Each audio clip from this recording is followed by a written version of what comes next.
చల్లని మా తల్లి అమ్మోరు ఆ తల్లి చలవేనమ్మ మా ఊరు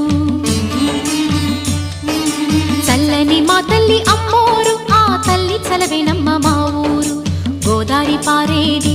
గుడిగంట గొంతెత్తి పాడేది గోదారి పారేది గుడిగంట గొంతెత్తి పాడేది